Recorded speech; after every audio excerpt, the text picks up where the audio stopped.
Every time I sat down to find peace, my mind would speed up. Thoughts, worries, memories, conversations from years ago, things I hadn't thought about in forever. It was like my brain was working overtime the moment I asked it to slow down. And it made me wonder, why is it that the very moment I seek silence, I get noise? Have you felt that too? You close your eyes. You want peace, but instead, your mind turns into a storm. And the more you try to fight it, the louder it gets. For years, I thought this meant I was doing something wrong. That maybe I just couldn't meditate. That maybe peace was for other people. But then I heard something from Sadhguru that completely changed how I saw my mind. He said, the mind is not a problem. It is a tool.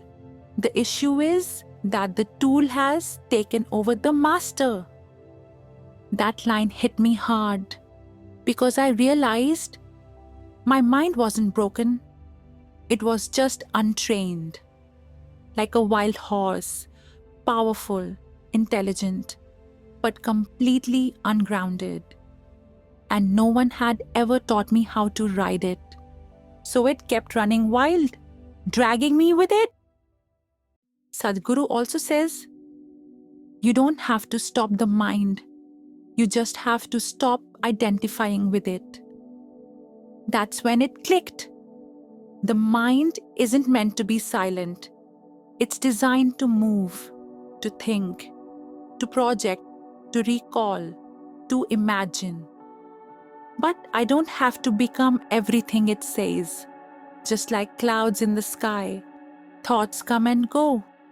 But I am the sky, the stillness behind it all. That realization changed everything.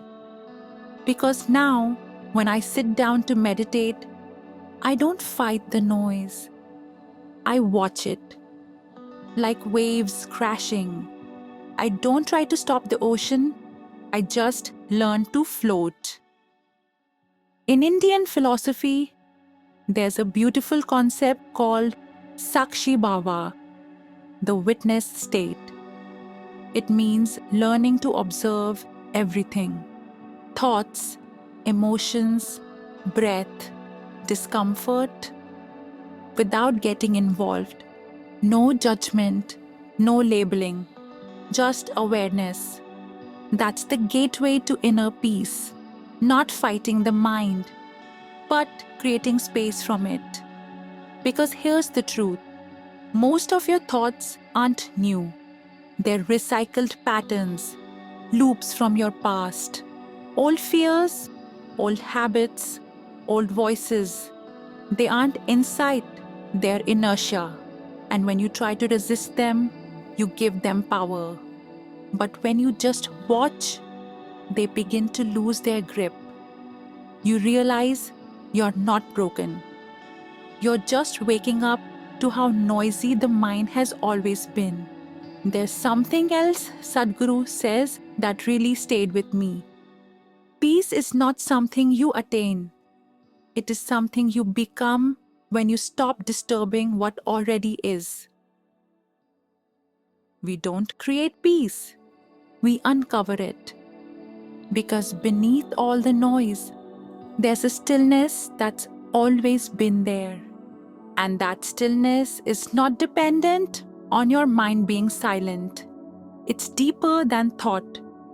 The more I connected with that, the more I understood what real meditation is. It's not an escape. It's not a technique to control the mind.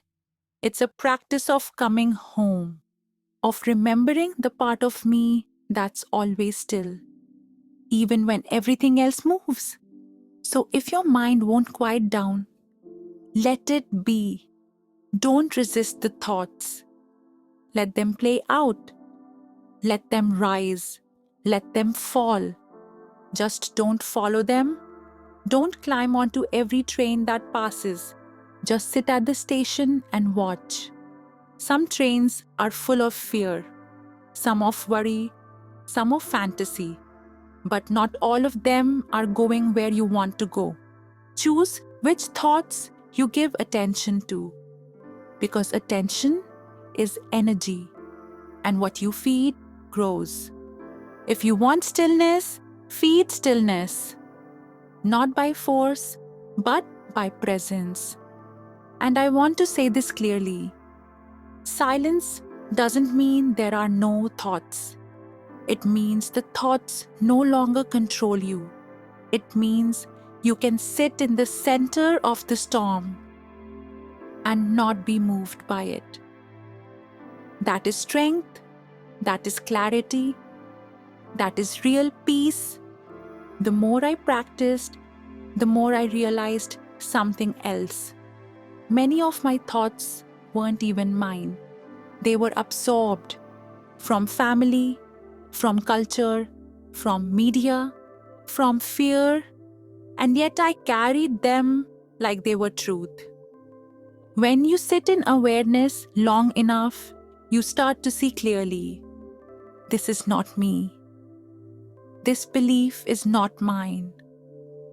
This fear doesn't belong here. And just like that, layers begin to fall away. You become lighter, clearer, more still without forcing it.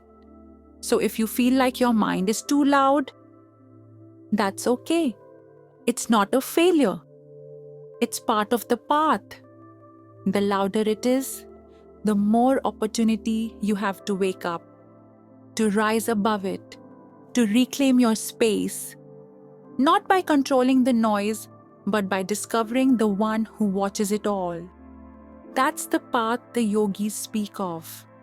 That's the space Sadhguru points to. That's the silence beneath the sound. So sit with yourself. Let your thoughts come. Let them go.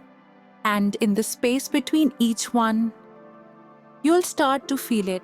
Stillness, awareness, presence, and eventually, freedom. Not because your mind stopped moving, but because you stopped moving with it. You are not the mind. You are the space the mind moves through. And that space is infinite. Namaste.